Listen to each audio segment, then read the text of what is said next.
Before we crack open tonight's cursed can of content, I just want to say a big thank you to all our subscribers, and an extra sinister shout out to the loyal members of the Sinister Elite. You legends help keep the darkness alive. If you're enjoying the stories and want to take it a step further, hit that like button, make sure you're subscribed, and consider joining the Sinister Elite by clicking that join button below. Members get access to creepy custom emojis and exclusive Sinister Elite badges that level up the longer you survive with us. It's like loyalty, but spookier. All right, lights off, headphones in, and let's summon something we'll all regret. This is Captain Mark Hanover, Flight 199 en route from Anchorage to Fairbanks. If anyone finds this recording, something happened up here. We took off under clear skies, smooth climb, no turbulence. Then, about 30 minutes in, everything started acting strange. My altimeter froze. Compass started spinning like a roulette wheel. The stars, they're wrong. I don't even know how to explain that. I've flown this route 17 years. I know where Polaris should be. I know where Orion is. But tonight, they're in the wrong places. Langston, my co-pilot, got up to check the avionics breaker about 15 minutes ago. He said he heard a rattling in the back. I radioed him twice. No answer. He hasn't come back. The cabin door's shut. I'm not going back there. Something feels off. I tried reaching Fairbanks. Nothing. Dead air. The radio won't lock onto any tower. I checked the GPS. It says we're over Point Barrow. That's 600 miles north of where we should be. I haven't changed heading. I haven't climbed or descended. But when I looked out the window, there was no land beneath us. Just dark. Like flying over an ocean that goes on forever. And there's something out there. I noticed it about 5 minutes ago. I thought it was a reflection on the glass, but it's not. There's a shape in the sky pacing our left wing. No lights, no sound. Just moving. It's hard to see. Like it's wrapped in mist. But every time I look away, it gets closer. Then it vanished. I thought I was seeing things until I saw a flash, like a mirror. And I swear to you, I saw another jet. Same model, same tail number. It looked exactly like mine, flying beside me for just a second, then gone. Langston's back now. He's standing behind me, just inside the cockpit, but he's not talking. He's just smiling, and not in a normal way. His eyes are too wide. His face is pale. I told him to sit down and strap in. He didn't even blink, just stared. I don't think that's Langston anymore. It whispered my name, but his mouth never moved. I swear to God, it whispered my name right in my ear and it came from behind me. When I turned, he was already looking at me, like he knew. I don't know what this is, but if this transmission makes it to the ground, don't send anyone up here. Don't look for Flight 199. We're not supposed to be found. The stars are wrong. The sky is changing. And I think we've flown into something that wasn't meant to be entered. This is Captain Mark Hanover. Final log. Flight 199. I don't know how long it's been since the last log. The cockpit clock stopped at 2:41 a.m. It hasn't moved. I've been flying blind. No instruments, no radio, no ground in sight. Just black sky, clouds that don't make sense, and stars that won't sit still. Langston hasn't spoken. He's just sitting in the jump seat now, smiling. I keep glancing over, hoping maybe it was just a breakdown, some kind of hypoxia. But he doesn't blink. He doesn't move. I swear I saw his reflection in the windshield blink out of sync with his real eyes. I turned off the cabin lights. I needed to focus. But now I can see something else outside. There's a second set of blinking lights in the distance. I thought it might be another aircraft at first, maybe search and rescue, but it's too high, and it's moving wrong. It's circling us, slowly, like a shark sizing up a wounded seal. It doesn't look like a plane anymore. It's shifting, like it's made of smoke or cloud or light, and it's not staying in one shape. Sometimes it's long and sleek, like a stealth jet. Other times it's circular, like a giant wheel turning in the sky. Every time I blink, it looks different. I'm still flying, I think. The engine sounds normal, but the horizon is gone. I can't tell if I'm climbing or falling. My body feels weightless one minute and pinned down the next. I pulled out my phone to use the compass app, and the screen went black. Not just off, black. Like it's still on, but it won't show anything.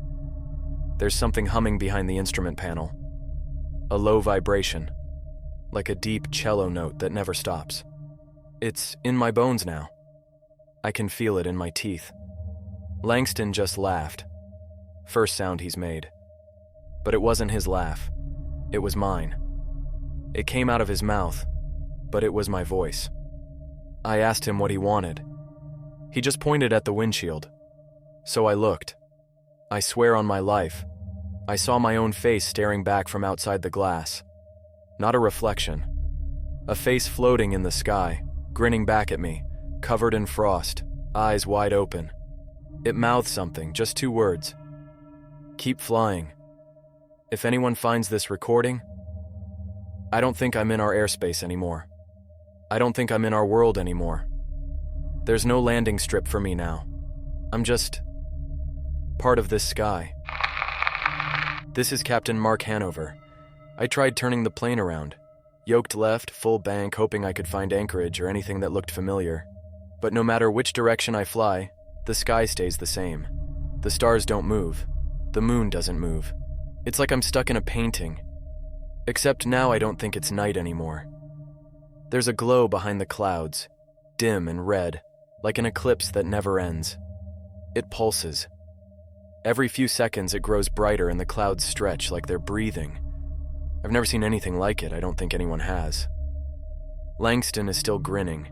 His lips are cracked and dry now. He hasn't blinked in what feels like hours. I tried shaking him, yelling. Nothing.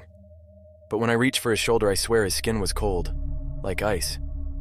Then he spoke again, in my voice. He said, "We're almost there." I asked him where, but he just laughed again, my laugh, and looked out the window. I followed his eyes. There's a structure in the sky, floating, massive. It looks like a tower made of glass and bones. Impossible size, like a skyscraper hanging upside down from the clouds. Lights move up and down it like elevators. But they're not lights. They're people. Or things shaped like people. Climbing, falling, melting into it. The air pressure's changed. My ears popped even though I haven't changed altitude.